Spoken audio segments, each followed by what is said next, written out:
Born in Mecca on February 2, 1882, into the prestigious Hashemite family, Abdullah bin al-Husayn's life was destined to be entwined with the rise of Arab nationalism and the reshaping of the Middle East. As the second son of Sharif Hussein ibn Ali, the Grand Sharif of Mecca and custodian of the Islamic holy cities, Abdullah was raised with a deep awareness that his lineage traced directly back to the Prophet Muhammad. His early childhood was spent in the conservative and traditional environment of the Hijaz, but his education and upbringing were broad in vision. He studied in Constantinople, now Istanbul, the heart of the Ottoman Empire, receiving a modern political and military education in an elite Ottoman school, where he learned diplomacy, languages, and warfare. As the Ottoman Empire struggled with nationalism and fragmentation in the late 19th century, Abdullah, unlike many Arab nobles who aligned with Istanbul, began to adopt revolutionary Arab nationalist ideas. When World War I erupted, Abdullah and his father, Sharif Hussein, became central to the Great Arab Revolt against Ottoman rule, supported covertly by the British through the famous T.E. Lawrence, or Lawrence of Arabia. Abdullah played a crucial role in rallying tribes, negotiating alliances, and leading military expeditions alongside his brother Faisal in the dream of establishing a united Arab kingdom across the Levant. Though their military campaigns were bold, the aftermath of the war saw their ambitions betrayed. The secret Sykes-Picot Agreement and the Balfour Declaration signaled that British and French interests would override Arab independence. After the war, Faisal briefly ruled Syria before being ousted by the French in 1920, and Abdullah marched toward Damascus to support his brother, but the British persuaded him to halt. Instead, they offered him a new role, Emir of Transjordan, a scarcely developed territory east of the Jordan River, carved out of the defeated Ottoman lands. Abdullah accepted, becoming Emir in 1921, and began the difficult task of state-building from scratch. At the time, Transjordan was a patchwork of Bedouin tribes, lacking infrastructure or unity. With British administrative and military support, Abdullah modernized governance, established a central authority, and laid the foundations of the Arab Legion, which would become one of the most respected military forces in the region. Through careful diplomacy, tribal negotiation, and royal charisma, Abdullah forged a national identity, earning the loyalty of disparate communities. Over the next 2 decades, he proved a master of pragmatism, balancing British imperial interests, growing Palestinian tensions, and regional Arab politics.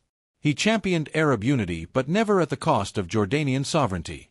In 1946, as British colonial influence waned, Abdullah's emirate was granted full independence, and he was crowned king of the Hashemite Kingdom of Jordan. His coronation was historic. He became the first ruler of an independent Jordan, a kingdom still struggling with borders, resources, and identity. At the same time, the Palestinian issue was erupting into crisis.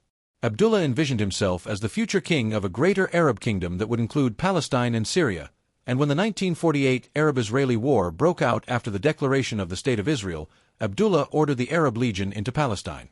Unlike other Arab armies, his troops were disciplined, trained by British officers like Glubb Pasha, and were effective in securing the West Bank and East Jerusalem. But his motivations were controversial. While other Arab leaders sought to destroy the new Israeli state, Abdullah was more strategic. He secretly met with Israeli officials before and during the war and hoped to annex Palestinian territory into Jordan. This pragmatic approach angered Arab nationalists and Palestinian leaders, who saw his moves as opportunistic. By 1950, he formally annexed the West Bank, doubling Jordan's population but also igniting internal tension between native Jordanians and Palestinian Arabs. Despite growing criticism, he remained committed to peaceful negotiation with Israel and long-term stability, but this same stance made him a target. On July 20, 1951, as he entered the Al-Aqsa Mosque in Jerusalem for Friday prayers with his grandson Hussein by his side, Abdullah was assassinated by a Palestinian nationalist who viewed him as a traitor for seeking peace with Israel. The bullet that struck him would end a 69-year life of tireless maneuvering through imperial betrayal, regional war, and ideological transformation.